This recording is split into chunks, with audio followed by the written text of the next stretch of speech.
Hello and welcome to Voices of the Industry, a podcast series bringing you leading industry voices who challenge thinking across transportation, infrastructure and cities.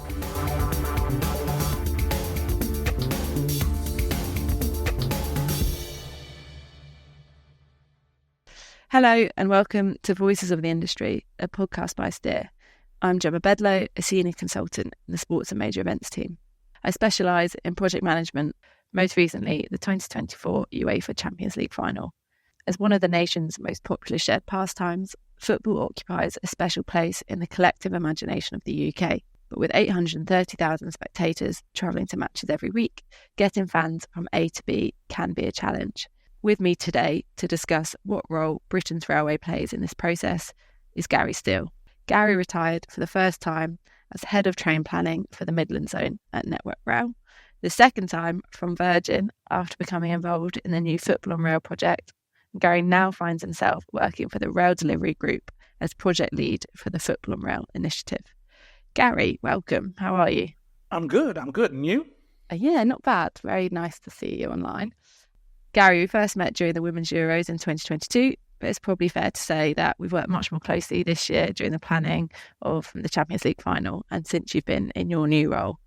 Gemma, I wanted to say how well that you and your colleague Ed Robinson of Steele really managed that mobility plan for the UEFA Champions League final. It was absolutely top draw and I actually learned a lot from how you handled that. And I took that into my strategic meetings with the Football on Rail. It was something to behold and you should be very proud of that. Oh, Gary, thank you. That's very kind. So, you've been working in the rail and football space for quite some time. Why don't you paint us a picture of how things have changed since you began? I just realised that most of my achievements probably happened before you were born. I'm feeling very old right now.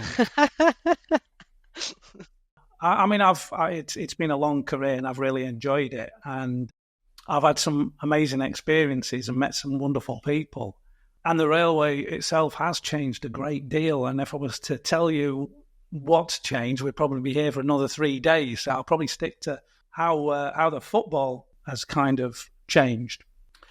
And really, I go back to my very first job in train planning. One of the first roles I had was to plan the many additional trains that the British Rail used to put on every weekend for football fans, whether it be football charters, football relief trains, or footexes.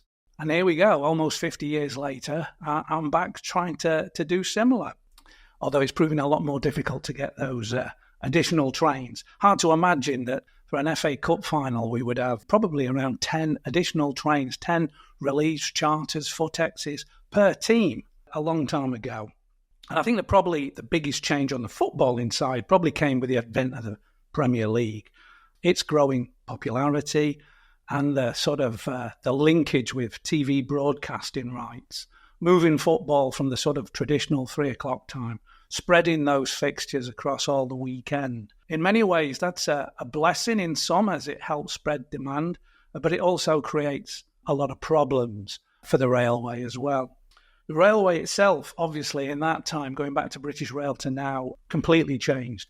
And I think the key things for me is it's become perhaps more restricted and more difficult to change timetables, to amend timetables, operator license conditions, engineering schedules, planning timescales. And the process planning timescales really kind of restrict what a train operator can do, particularly at short notice.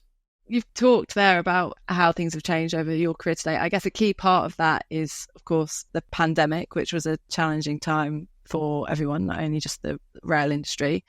How did the rail industry sort of suffer as a result of COVID and how has that affected delivery for Football on Rail?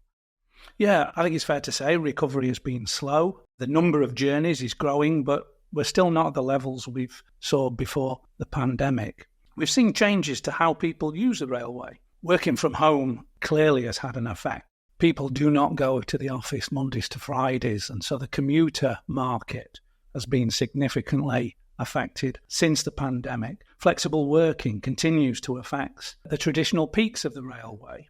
But we've also seen leisure traffic increase. People are now using rail more for leisure. But interestingly, football supporter travel has largely been unaffected by the pandemic.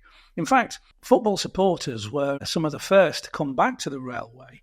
I remember working on the 2021 Carabao Cup final between Manchester City and Spurs. It was one of the first tournaments that allowed spectators back into the stadium, albeit in very limited numbers. And I think this was all part of a process to get people back into stadiums for the postponed Euros of 2020.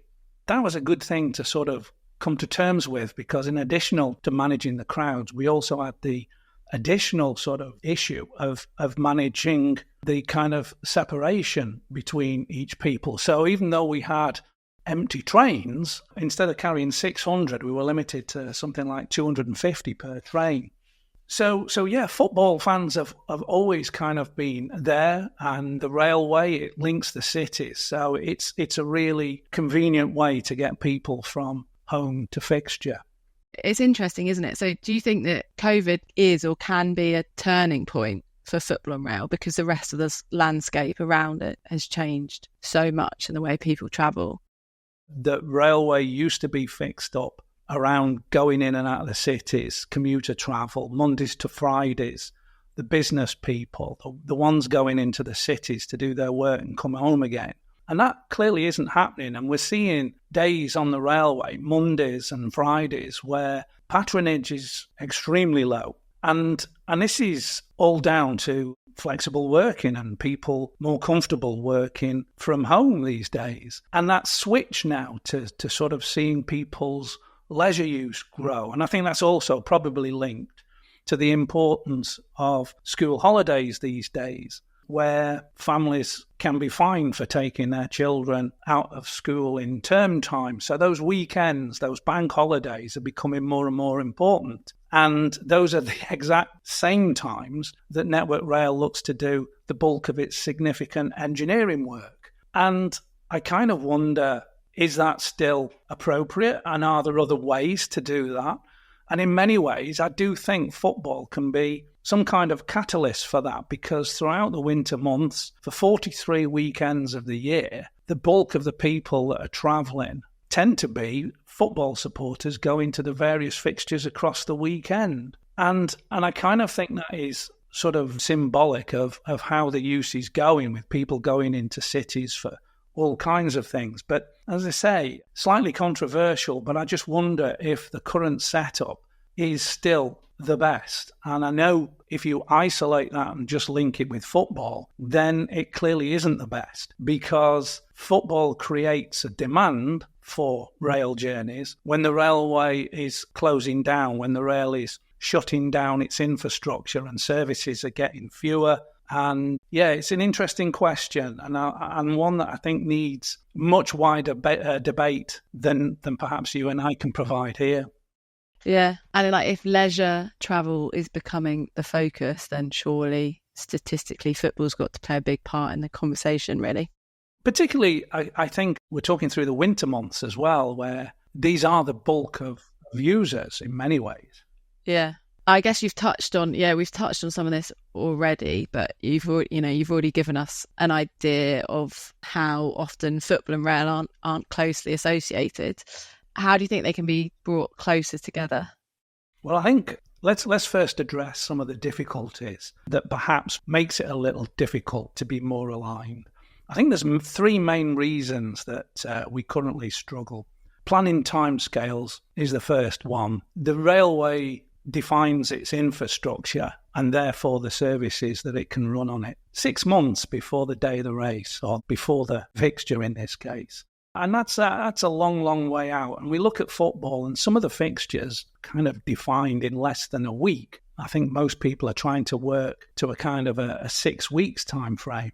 But again, it just emphasises the difference, because as soon as a fixture has been announced, people are buying tickets for that game and they're looking for their travel. And that really doesn't give the railway sufficient time to significantly amend its timetable. That's the first one. Managing supply is also one that kind of gets almost forgotten about here. It seems simple. A stadium that holds 30,000 seats, well, that club sells 30,000 tickets. The railway really struggles with its supply because it can't manage that supply because it doesn't really sell seats, it sells journeys. And everybody has the right of a journey and everybody can buy a ticket for a particular journey. Even when reservations are sold out, you can buy an open ticket that will allow you to travel that particular route, the route that you want, over a 3-month period. And there's no intelligence on that, is there?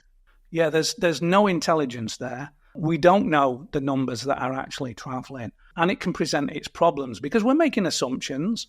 We're making assumptions around the popularity of a game and what have you, and we can get close. But those figures, we really don't know the detail, and we also know sometimes we're going to be overwhelmed by the demand. So that's a tricky one. And then the railway really struggles to increase its supply. Train operating companies don't really have spare sets lying around these days. Trains cost several million, and train operating companies want to sweat their assets. They want the most out of those. So they don't have spare sets lying around in depots like the days of British Railway. You can just call upon 10 additional trains and get them running in a short period of time. They just don't exist anymore. So we've got to be smarter about how we improve that supply. And unfortunately, that again needs time. And finally, managing the demand. We touched on it early. The demand comes 100% from the football club. We don't really have a say. We're finding out actually the times of the fixtures, the same time the fans are finding out about them. And so that demand is created outside of our comfort zone, shall we say.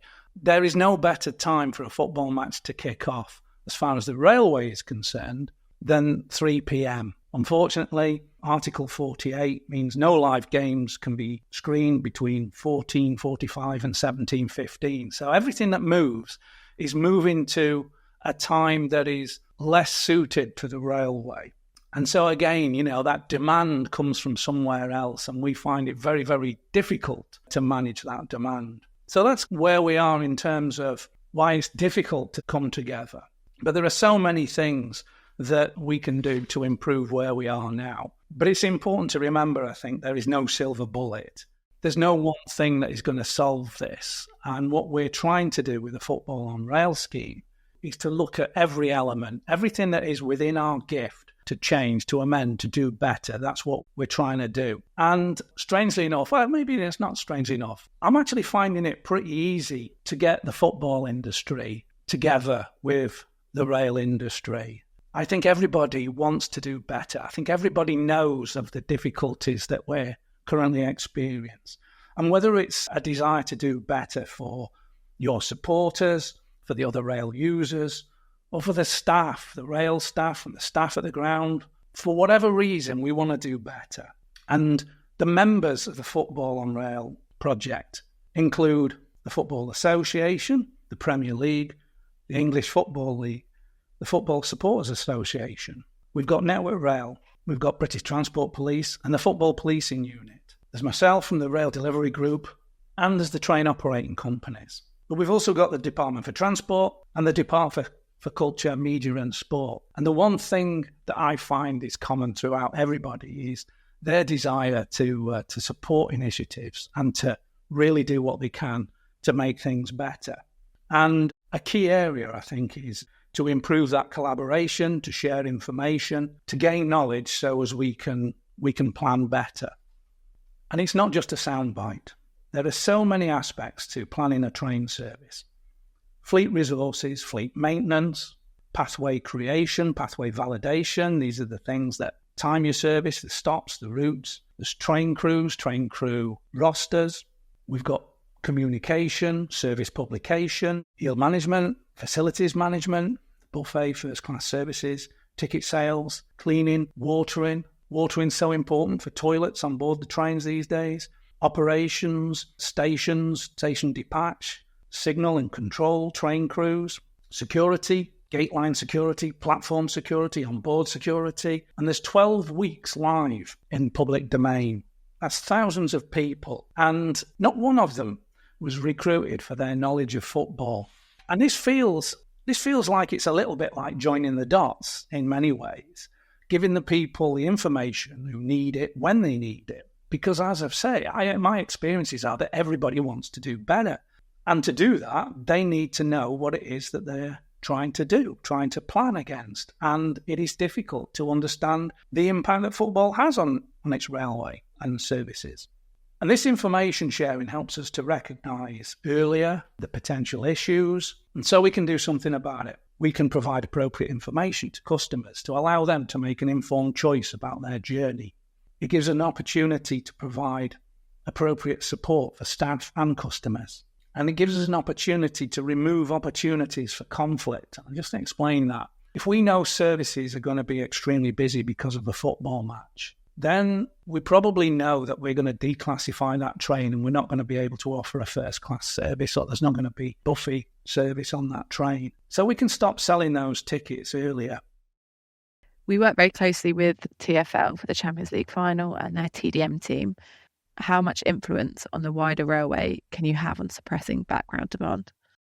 Yeah, it's extremely difficult to influence people's journeys. But that said, this sharing of information can certainly help us do that a little bit better than we are now. If we know services are going to be busy and we can put that information in the sort of booking engines at the time, make it available at the time when customers are looking to buy tickets. If you were looking to travel to Manchester on any given day, say from London, and in the information there is a note that's saying this train will be extremely busy because of a football match, then you get to understand what that might mean, whether you want to go a different day, whether you want to just arrive a bit early because you know it's going to be busy. And that's important, because if you decide you don't want to go on that day, you'll go another time, then you're also freeing up more capacity for the people who do want to go, the football supporters or whatever. So it's one way of kind of avoiding that point of conflict. And it's something that we're able to do more and more. I guess as well, the closer people get to apps such as City Mapper or Trainline, that means of communication, flagging points of conflict becomes easier for the operator as we move away from traditional ticket machine purchases. Yeah, it does, as long as the information is accurate and in there. And that's one of those dots that we've got to join up, because it's not always there. But allowing customers to make an informed choice about their journey is so important to managing their expectations and allowing them a full choice of what they need to do when they need to travel, etc. And it's extra dots in the picture, right? Like it's more stakeholders at the table that need to be aligned and informed with the same consistent information. Absolutely. And messaging and information is so key. And again, this collaboration. If we want to talk to football supporters, if we want to get messages to those kind of people, then that is better coming from the football club themselves. If you're another rail user, then you'll look for the information elsewhere. You'll look for it in journey planning systems and maybe train operating company websites. And the more we can get that information out there, the better. What role do the clubs play in bringing football and rail closer together? The clubs are incredibly important in this. I mentioned just a little bit earlier the importance of that, of messaging coming from the club, a trusted source. And I've got real experience of that. If we're having problems with the service because of engineering work and we think we're going to struggle to cope with the demand, if we were to put a message out to football supporters, it's highly unlikely that it's going to get through. And even if it did, they'd probably ignore it.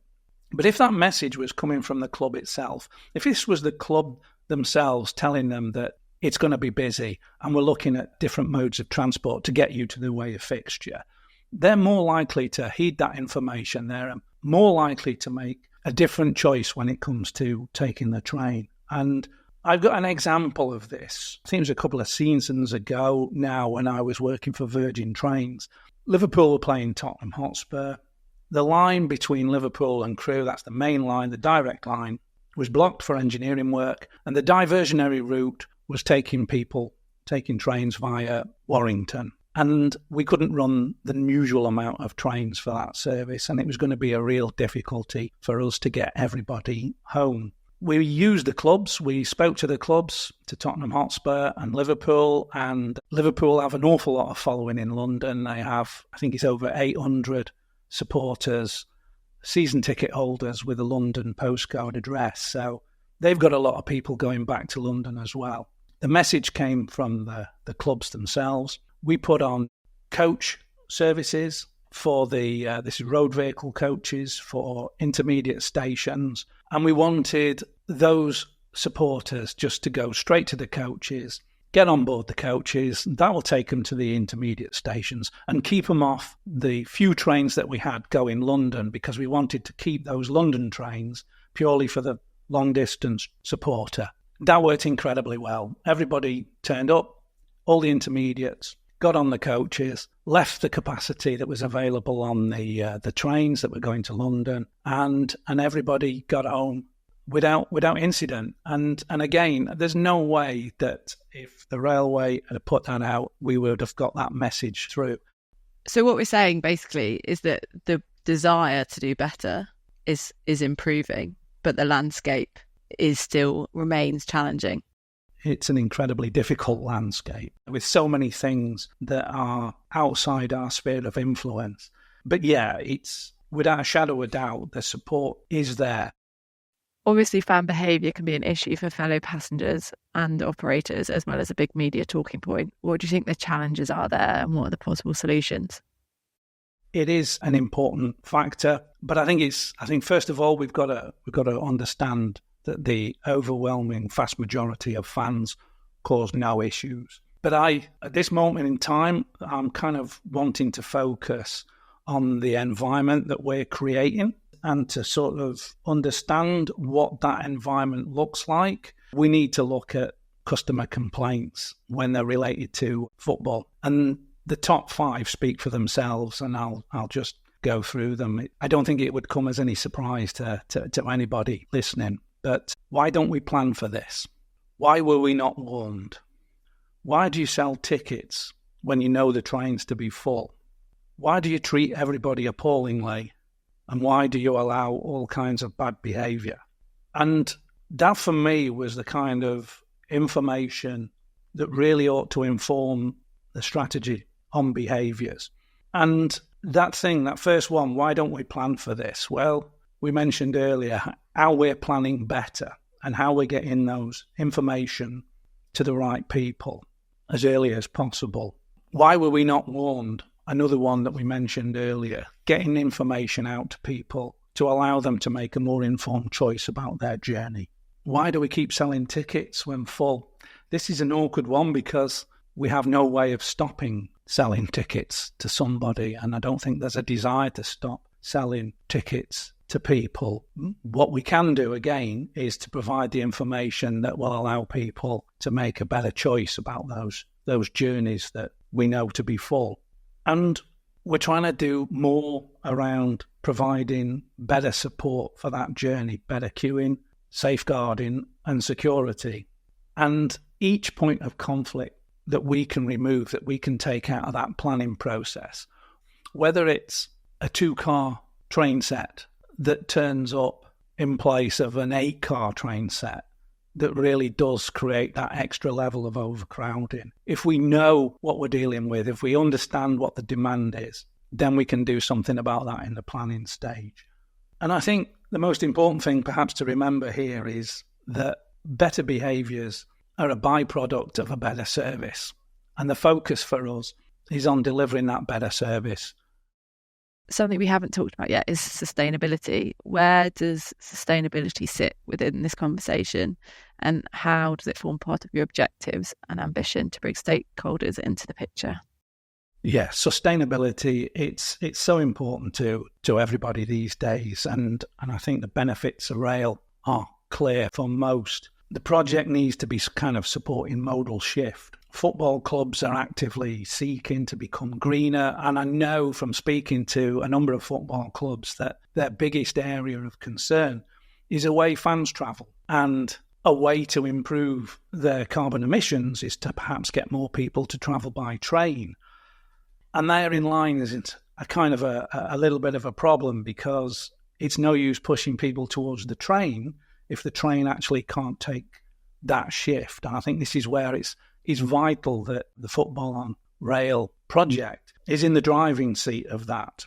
It's clear we've got to do more for sustainability, but to do that, we will need to create more journey opportunities, and we will need to create more capacity, whether that's optimizing the services we've got, whether that's adding to them in some way. We've got to really look at that, because I think this is the future here.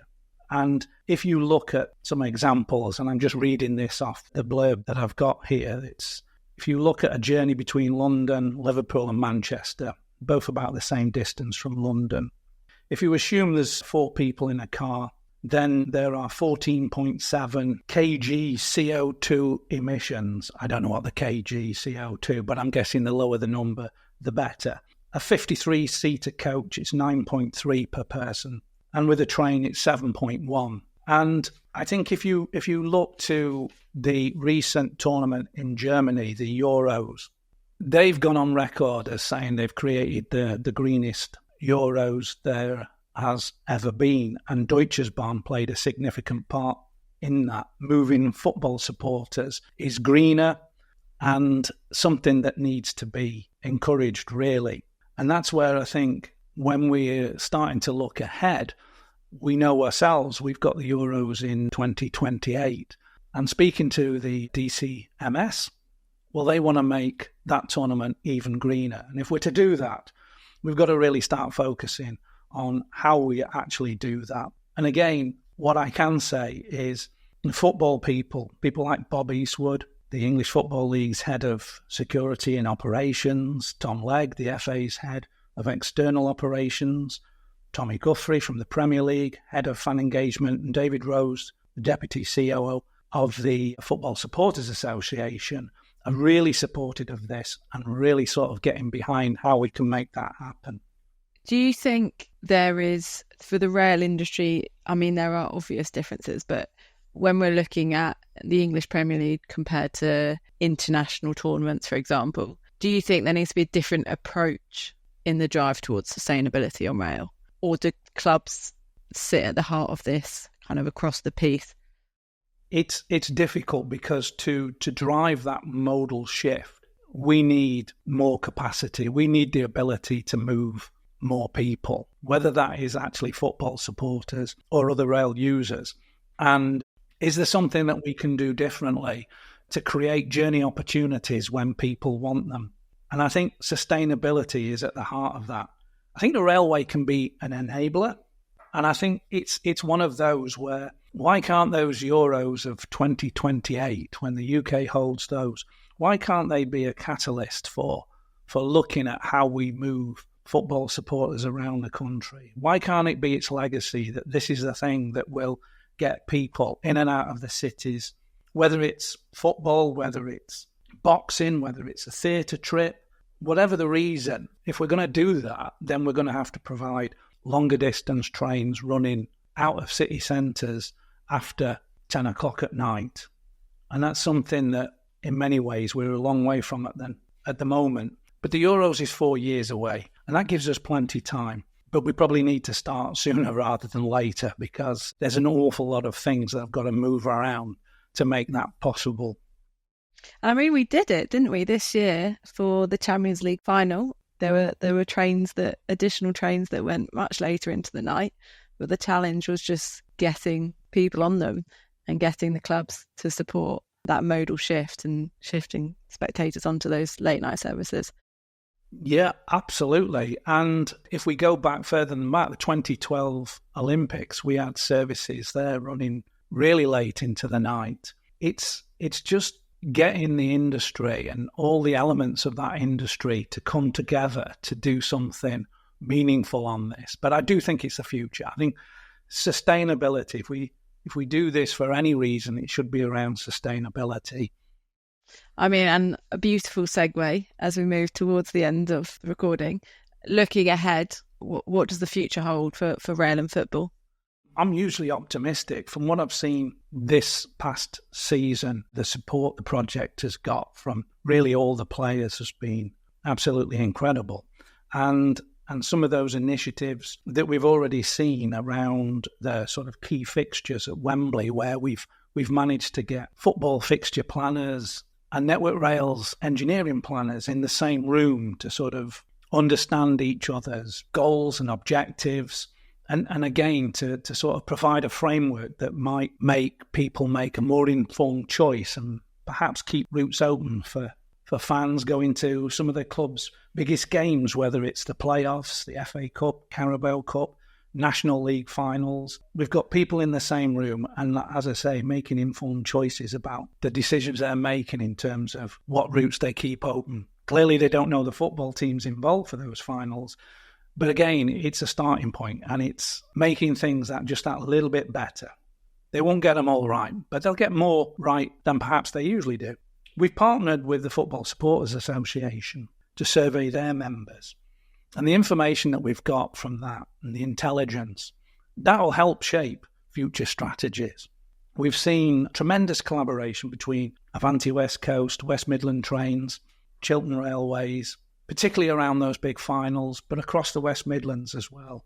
And for the first time, we've seen train operating companies working together to provide a more consistent service, and certainly a more consistent message when it's going out to its customers. And next season, we'll be adding East Midlands Railways, Cross Country, Northern Railways, Transpennine Express to those that are already been doing so well this past season. It's a huge operation. We can't do everything in one go, but it's kind of breaking it up, breaking the network up into bite-sized pieces and just kind of rolling out small improvements that, when added up, will make a difference. And that area of influence is growing. So hugely positive. But I think it would be nice to have a couple of big changes. But as I say, the first thing we need to do is to look to see what's within our gift to change, to amend, to do things better. And if we can get that right, then we'll be offering a better service to all rail users. Okay, that was fun. Very excited, looking forward. Hopefully it's not long until we're around the table again, working on another exciting project. Absolutely.